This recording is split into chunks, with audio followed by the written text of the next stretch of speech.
El descubrimiento de la materia oscura no es un suceso viejo. De hecho, aunque bien suposiciones anteriores, no fue hasta 1973 que la astrónoma estadounidense Vera Rubin, estudiando las curvas de rotación galáctica, comprobó la existencia de un material invisible y extraño, en el cual actualmente la denominamos como materia oscura.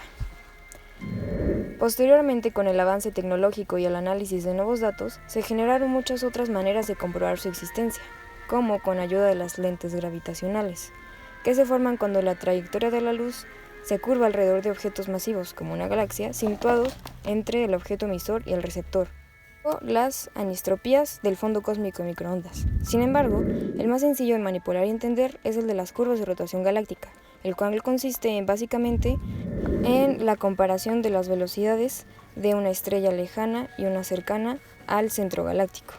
Esto con dos fórmulas, la de la ley de gravitación universal y la auxiliar centrípeta. Al sustituir sus componentes, se puede despejar la velocidad y a partir de ese dato se obtiene una ecuación donde la velocidad es inversamente proporcional a la distancia y el radio será la distancia de una estrella que se está analizando hacia el centro galáctico. Es decir, que entre mayor es la distancia o el radio, la velocidad debe disminuir. Sin embargo, Vera no encontró esto, sino que la velocidad era constante a pesar de que la distancia incrementaba. Por lo tanto, se dedujo que un material era el que estaba conteniendo las estrellas en su lugar con la velocidad datada, es decir, la materia oscura. Es por esto que mi hipótesis establece que las velocidades de las estrellas más cercanas al centro de la Vía Láctea deben de ser mayores a las velocidades de estrellas más lejanas a esta. Para esto necesitamos conocer los datos de la masa del centro galáctico y la distancia de las estrellas analizadas a este. Para esto se obtendrán los datos de las velocidades de algunas estrellas cercanas y otras lejanas al centro de la Vía Láctea para obtener la velocidad media de estas y así descartar o comprobar la hipótesis. Y otro de mis objetivos, además de comparar dichas velocidades, es exponer un resumen de la información esencial de la materia oscura, ya que no muchas personas conocen lo suficiente sobre ella y al fin y al cabo compone hasta el 25% en total de todo el universo que nos rodea.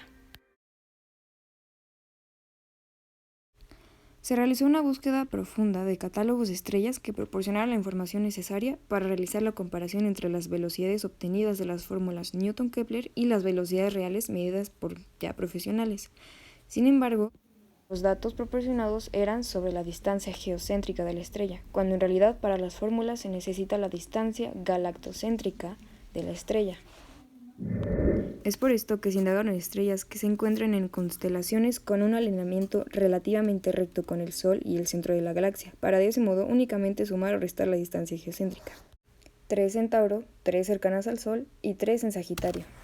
Posteriormente se utilizó la fórmula que ya había sido mencionada de la igualación de la fuerza centrípeta con la fuerza gravitatoria para sustituir los datos, los cuales eran la constante de gravitación universal, que es 6.6732 por 10 a la menos 11, y la masa del centro galáctico, que es aproximadamente 8 por 10 a la 36 kilogramos, y la distancia galactocéntrica de la estrella, ya habiendo sumado o restado la distancia geocéntrica. Después se sustituyen los datos y se realizan algunas operaciones para únicamente tener que sustituir la distancia ya mencionada en la fórmula. Después de sustituir las 9 distancias de las 9 estrellas, se obtiene la siguiente gráfica comparando la velocidad con la distancia, y sobre la otra gráfica de las velocidades reales obtenidas de otras divulgaciones previas. Esto indica como resultado que la gráfica obtenida a partir de las fórmulas Newton-Kepler efectivamente arrojan resultados que, como era de esperarse, van acorde a las leyes matemáticas, donde la velocidad es inversamente proporcional a la distancia. Y por otra parte, las velocidades reales consultadas en investigaciones previas no presentan una tendencia decreciente. Por lo tanto, se concluye que las velocidades obtenidas por las fórmulas clásicas no corresponden a las velocidades reales. Entonces hay un factor que las está alterando.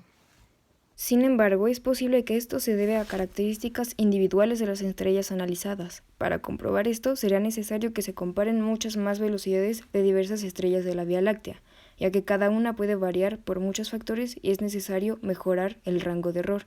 Por otro lado, es necesario hacer una búsqueda más profunda, o en el caso de que no exista, de la creación de un catálogo de estrellas que contenga la información correcta y necesaria para este trabajo, ya que es probable que gran parte de la información necesite una mayor precisión y los datos consultados en Internet varían en gran medida.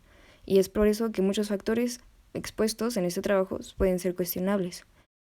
Sin embargo, la teoría y el razonamiento son correctos y quedan dispuestos a ser utilizados con los datos correctos.